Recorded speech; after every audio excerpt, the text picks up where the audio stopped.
Olá pessoal, eu sou a professora Isa Novas, criadora deste canal aqui do YouTube e também do Instagram, @IsaNovasRodrigues. Quero encontrá-los por lá, tá? E o que a gente vai fazer nesse vídeo hoje? Eu vou passar um geralzão para vocês sobre o livro Bons Dias, do Machado de Assis, que é uma coletânea de crônicas, e por conta de uma série de questões de contexto histórico da época, esse livro acaba sendo um pouco difícil de compreendê-lo, tá? Então eu vou solucionar esse problema para vocês, ok? Então, vem comigo!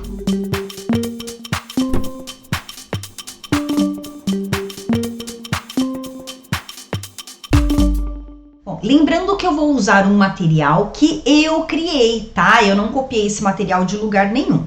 Então a gente vai trabalhar esse livro Bons Dias, que está atualmente sendo cobrado pelo vestibular da Unicamp. Esse vídeo ele vai se dividir em 3 partes. Na primeira a gente vai trabalhar Machado de Assis e a política. A gente precisa entender qual era a relação do Machado com a política para compreender as crônicas, tá? A segunda etapa vai ser trabalhar o Machado de Assis e a crônica, e também o Machado de Assis e a própria obra, principalmente o estudo do narrador. Então vamos começar do princípio. Então vamos lá. Rio de Janeiro é o espaço das crônicas machadianas, é esse espaço. E por quê? Porque no Rio de Janeiro, na época, a gente tinha a sede do governo imperial, que também, nas crônicas, em vários romances do Machado de Assis, ele chama de Corte do Rio de Janeiro, tá? Em 1889, a partir da República, tornou-se o Distrito Federal. Mas, enfim, nesse momento, na publicação das crônicas, a gente tá ali no final dessa parte, né, dessa fase monárquica. Essas crônicas, elas foram publicadas entre 1888 até 1889. Bom, qual que era a postura política da época? A gente tinha 2 partidos. A gente tinha o Império, tá? A monarquia. E a gente tinha 2 partidos, o Partido Liberal e o Partido Conservador. O Machado de Assis era considerado monarquista liberal. Como assim? Como é que a pessoa pode ser monarquista e ao mesmo tempo liberal? Porque dá a impressão, né, parece, quando a gente fala de monarquia, pessoas que defendiam a monarquia e que queriam que a monarquia continuasse, que essas pessoas eram conservadoras. Mas na verdade, parece contraditório, mas não é. Eu vou explicar por que é que o Machado de Assis era considerado um monarquista liberal. E a gente vê claramente isso na opinião dele, tanto nas crônicas quanto nos romances também, tá bom? Bem, qual que era a visão liberal do Machado de Assis, beleza? Ele era, por exemplo, a favor da abolição. Ele também, em uma das crônicas, ele diz a respeito de uma estátua de Dom Pedro I. Ele foi contra a criação daquela estátua de Dom Pedro I. Ele diz assim: por que é que vocês, governantes, então, essas atitudes eram tomadas pela própria monarquia, certo? Apesar de ser monarquista, ele criticava a monarquia quando achava que a monarquia agia de forma errada. Então, a estátua de Dom Pedro I, ele foi contra. Por quê? Porque Dom Pedro I não foi, assim, um governante muito bom, né? Segundo a visão dele.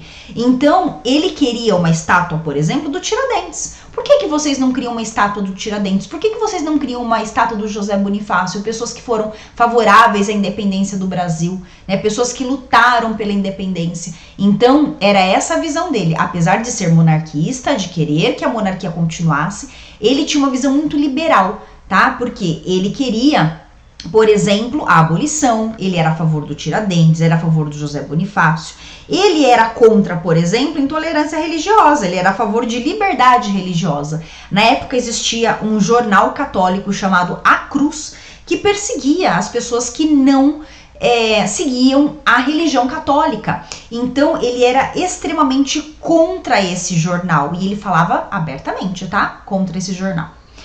O Machado de Assis e a monarquia. E aí, qual que é a relação do Machado de Assis com a monarquia? Ele fazia crítica, sim, ao governo monárquico. Ele queria combater os problemas. Ele não era aquele monarquista cego, sabe? Que aceitava tudo. De jeito nenhum. Ele fazia várias críticas e a gente consegue enxergar essas críticas porque elas estão documentadas nas crônicas.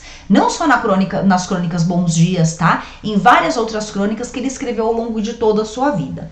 Ele defendia a manutenção da base monárquica. Por quê? Porque ele acreditava que a figura do imperador era a representação da unidade nacional, que era importante ter esse imperador para que o Brasil fosse unificado.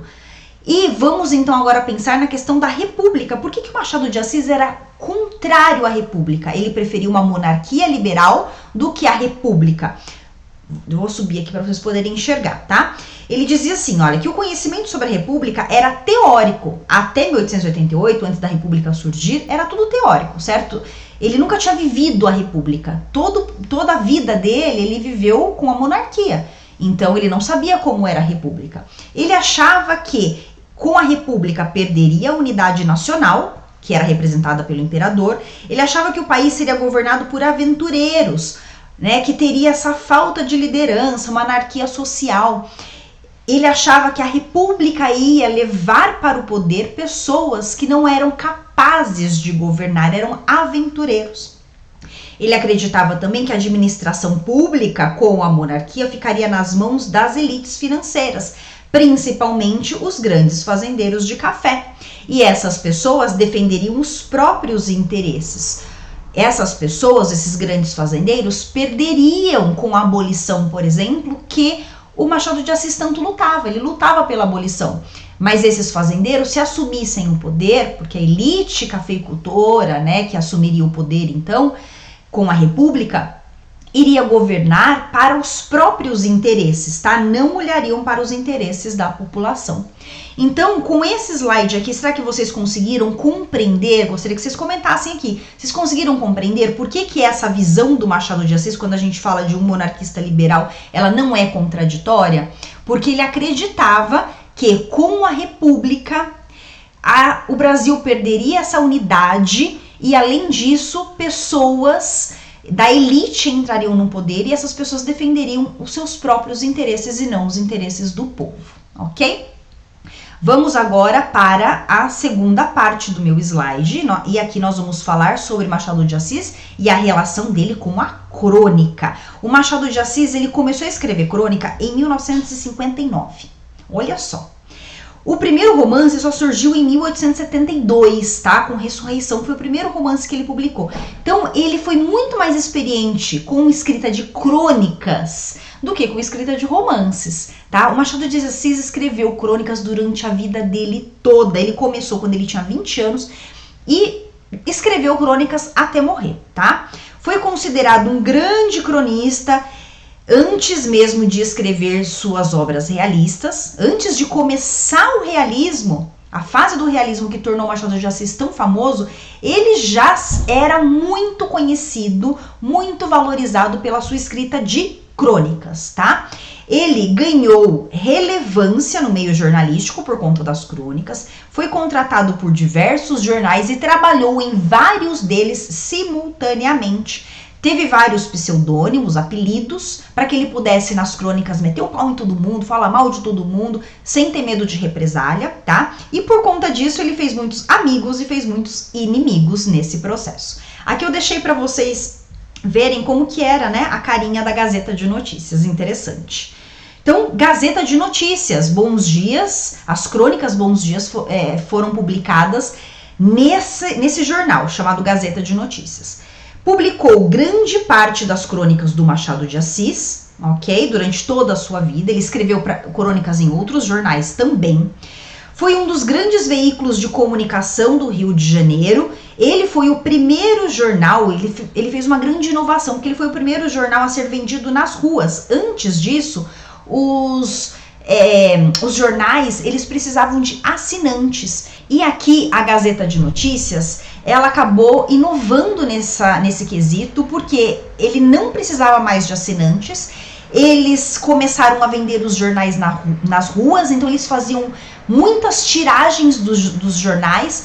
O preço caiu, tá bom? E eles passaram então a perna em muitos concorrentes. Numa época em que muitos jornais quebravam, eles só cresceram, tá?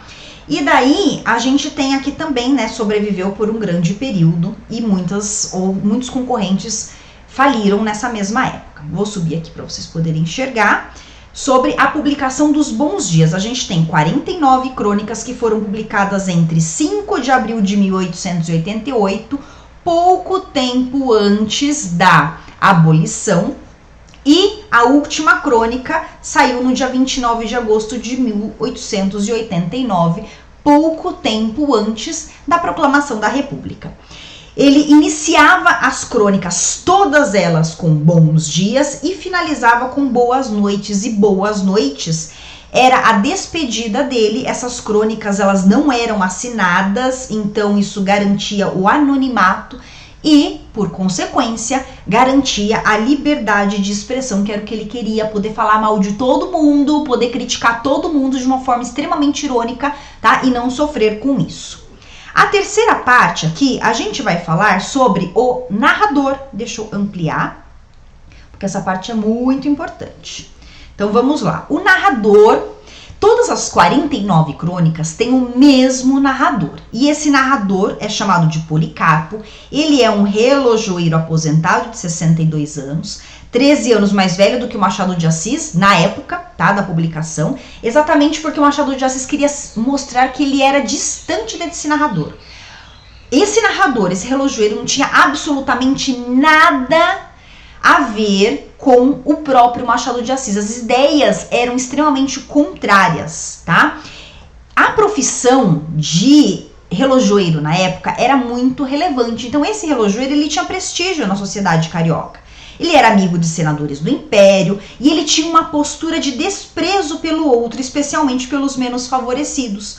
Observa a sociedade pelo olhar da elite. Então isso aqui é extremamente importante, porque a gente consegue entender que as crônicas, elas são irônicas, extremamente irônicas, quando a gente percebe que o narrador é não o Machado de Assis, mas é um relojoeiro que tem status, que faz parte da elite, que é rico e que está observando o que está acontecendo na sociedade com esse olhar da elite. E por isso ele despreza as outras pessoas, eles desprezam os menos favorecidos, ok?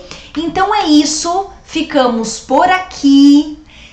Pretendo em outros vídeos trazer a análise de algumas dessas crônicas, mas nesse vídeo aqui eu fiquei com essa parte contextual exatamente porque eu acho que é o que mais pega os alunos. Grande beijo, tchau, tchau e até o próximo vídeo.